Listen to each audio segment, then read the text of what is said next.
बिस्मिल्लाहिर्रहमानिर्रहीम। अस्सलाम वालेकुम। आजकल के महंगाई के दौर में एक ऐसा सालन तैयार करके दिखा रही हूँ। 3 अंडों से बनाएंगे सालन और आपकी पूरी फैमिली के लिए काफ़ी होगा। तो शुरू करते हैं वीडियो। 3 अंडे लेंगे। 3 अंडे इसके लिए काफ़ी हैं।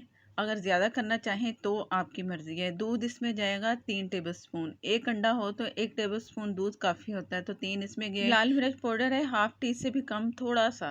हल्दी भी उतनी, तकरीबन हाफ़ टी से कम। और नमक भी तकरीबन इतना ही, थोड़ा सा। और इसे फेंट लेंगे, बहुत अच्छा सा फेंटना है, कोई लम्स ना इसमें हो। जब अच्छा सा फिट जाए तो आगे तैयारी करेंगे कि आगे क्या करना है। ये लिया मैंने एक पैन और इसमें 3 टेबलस्पून ही मैंने ऑयल डाल लिया।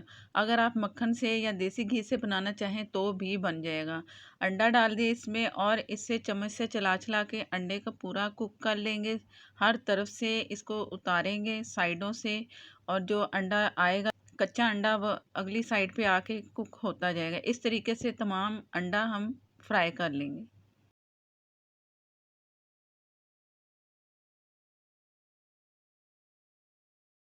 ये अंडे की जो रेसिपी है बहुत ही मज़ेदार है, आप ज़रूर ट्राई करना। अगर आप नाश्ते में बनाना चाहें तो नाश्ते में बनाएं। और जैसे ही अंडा तैयार हुआ है तो मैंने इसके चम्स कर लिए। चम्स इतने करने हैं कि ना ज़्यादा मोटे हों ना पतले, बिल्कुल मोटा ज़्यादा भी नहीं रखना और बारीक भी नहीं रखना। इस तरह करके इसे पैन में छोड़ दें। अगली तैयारी करते हैं। ये मैंने लिया, आधे कप से कम घी ले लें या ऑयल ले लें, ये आपकी मर्ज़ी है। और इसमें एक दालचीनी का पीस डालेंगे और उसे अच्छा सा कड़कड़ा लेंगे। और कोई मसाला नहीं इसमें जाएगा। ये मैं इसलिए इसमें शामिल कर रही हूँ कि जो सालन में महक आएगी ना अंडे की, ये उसे ख़त्म करेगा और सालन में बहुत अच्छी खुशबू आएगी, सिर्फ एक दालचीनी के पीस से, छोटे से पीस से। और जैसे ही इसमें पकने के आपको आवाज़ आए या देखने में पके, तो इसमें एक बड़ी प्याज चॉप करके बारीक करके डाल दें। अगर आप बॉयल करके पीस के इस वक्त प्याज डाल दें तो भी चलेगा, उससे सालन आपका बड़ी जल्दी तैयार होगा और ज़्यादा झंझट नहीं करना पड़ेगा कि मसाला तैयार करें। रेड कलर आया है जैसे ही, तो मैंने इसमें लहसुन डाल दिया 1 टीस्पून। थोड़ी सी भुनाई करनी है लहसुन की। तो इसमें आप डालेंगे मसाले। मसाले इसमें घी में डालेंगे ना तो कलर बहुत अच्छा आता है, तो आप मसालों में ही घी डाल दिया करें। और आग मैंने हल्की कर दी है, इस चीज़ का आपने ख्याल रखना है ताकि जो मसाले इसमें शामिल करें वो जले ना। 1.5 टीस्पून मैंने लाल मिर्च पाउडर इसमें शामिल कर दिया, चम्मच चला दिया थोड़ा सा। इस तरह करने से कलर लाल मिर्च का बहुत अच्छा आता है। साथ ही मैं हल्दी इसमें शामिल करूँगी, हाफ़ टी स्पून, कम भी आप डाल सकते हो, ये आपकी मर्ज़ी है। और इसे भी थोड़ा सा चम्मच चला के इसे भी घी में फ्राई कर लेंगे और पानी डाल देंगे। पानी फटाफट डालना है ताकि जो मसाले डाले हैं हमने वो जले ना और जो सालन है इसका कलर या इसका जायका ख़राब ना हो। ये मैंने डाल दिया ज़ीरा और धनिया पाउडर 1 टेबलस्पून, नमक हाफ़ टी से कम। आप अपनी मर्ज़ी से जितना आपको रिक्वायर्ड है आप उतना डालें। अंडे में भी नमक है और इसमें भी नमक है, इस चीज़ का आपने ध्यान रखना है। और इसको थोड़ा सा पकने के लिए छोड़ देंगे। इतना पकाएंगे कि इसका पानी ड्राई हो जाए, तो फिर आगे देखें कि क्या करना है। ये जैसे पानी ड्राई हुआ है तो इसमें मैं टमाटर डाल दूंगी। 2 अदद मैंने बारीक चॉप करके टमाटर इसमें डाल दिए। टमाटर जब ऑयल में डालें ना तो बड़ी जल्दी मेल्ट होते हैं। थोड़ा सा इसे भूनना है, जैसे नरम होंगे टमाटर तो इसकी भुनाई रोक देंगे। 1 से 2 मिनट तक ही, ये इससे भी बल्कि कम में ये जल्दी हो जाएगा। और मीडियम से कम आग पे मैंने इसे पकने के लिए छोड़ देना है। बिस्मिल्लाहिर्रहमानिर्रहीम। जैसे ही टमाटर का मसाला तैयार हुआ है, पानी अभी मैंने नहीं डाला था, मीडियम से कम फ्लेम पे ये पकता रहा है, पानी ज़रूरत ही नहीं पड़ी। और ये देख लो कि मसाला अच्छा सा बन चुका है। अगर आप टमाटर पीस कर इसमें डालना चाहें तो आप डाल सकते हो। मुझे थोड़े से टमाटर साबुत नज़र आए हैं तो मैंने आपको दिखा दिया कि मैं कैसे चम्मच चला रही हूँ और उसे मसल रही हूँ अच्छा सा, कि ताकि मसाला और ज़्यादा अच्छा बन जाए।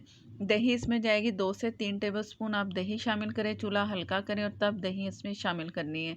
जैसे ही पूरी दही शाम इसमें मिक्स हो जाए तो फिर आप मीडियम फ्लेम पे इसे भुनाई करनी है। और इससे ऑयल नज़र आना शुरू हो जाए ना तो आप समझो कि दही जो हमने भुनाई की है ना उसका जायका बहुत अच्छा सा आ चुका है हमारे मसाले में। ये जैसे ही ऑयल मुझे नज़र आ रहा है तो अब इसमें बारी है पानी की। पानी कितना डालना है ये आपकी मर्ज़ी पर है, कम डालें या ज़्यादा डालें। अक्सर लोग शोरबा भी इसका रखते हैं, तो मैं तकरीबन इसमें 1 गिलास से कम ही पानी इसमें शामिल करूँगी और इससे कोई 10 से 15 मिनट तेज़ आग पे बिल्कुल नहीं आपने इसे रखना है, इससे हमारा मसाला सारा ख़राब होगा, सालन ख़राब होगा। मीडियम से कम फ्लेम पे इसे ढक के छोड़ देंगे पकने के लिए, तो उसके बाद दिखाऊँगी आगे क्या करना है। बिस्मिल्लाहिर्रहमानिर्रहीम। ऑयल भी आ चुका है ऊपर और हल्की आग पे आप देख रहे हो दरमियान में है ना जो बबल आपको नज़र आ रही है, मीडियम से कम फ्लेम पे पकता रहा है और मसाला भी अच्छा हो चुका है। आप इसे ग्रेवी कह सकते हो कि इसकी ग्रेवी बहुत अच्छी बन चुकी है। अब इसमें वो अंडे और छोटी छोटी हरी मिर्च थी साबुत ही इसमें शामिल कर रही हूँ। इसका फ्लेवर ही सिर्फ आपको मिलेगा, जिसको चाहिए हो तो वो हरी मिर्च निकाले और खाए। और इसको चम्मच से चला के मैंने दोबारा दम की आग पे रखना है, क्योंकि अंडे भी पके हैं और मसाला भी हमारा तैयार है जो जिसमें अंडे इसमें शामिल किए हैं। तो इसे भी हम दम वाली आग पे रख देंगे। जो चम्स आपको अंडे के बड़े लगे आप उसे तोड़ सकते हो, ज़्यादा बारीक नहीं करने, बस ज़्यादा मोटे जो नज़र आए वो तोड़ लें, बाकी खैर है। और इसे ढक के दम वाली आग पे 1 से 2 मिनट छोड़ देंगे और इसके बाद आप समझो कि ये खाने के लिए मज़ेदार सी रेसिपी तैयार हो जाएगी। इससे पहले हाफ़ टी स्पून गर्म मसाला इसमें शामिल करेंगे, मेथी शामिल करेंगे। अगर धनिया आपके पास है आप धनिया डाल दें। धनिया इस वक्त होता ही नहीं, इस मौसम में धनिया मिलता ही नहीं, तो मैं धनिया नहीं डाल रही। आपके पास हो तो आप धनिया से इसे गार्निश करें। बिस्मिल्लाहिर्रहमानिर्रहीम। माशाल्लाह सालन तैयार हो चुका है। आप ये सहरी में भी बनाएं, रमज़ान जब आए तो ये सालन बनाएं, बहुत मज़ा आएगा। है तो अंडे लेकिन जायका बहुत अच्छा आएगा। पराठों के साथ खाएं, स्लाइस के साथ खाएं, मज़ेदार सा सालन तैयार है। वीडियो अच्छी लगे तो लाइक देना मत भूला करें। मेरे चैनल पर अगर आप नए हैं तो प्लीज़ मुझे सपोर्ट करने के लिए मेरे चैनल को सब्सक्राइब कर लें और नेक्स्ट वीडियो के लिए मुझे दें इजाज़त। अल्लाह हाफिज़।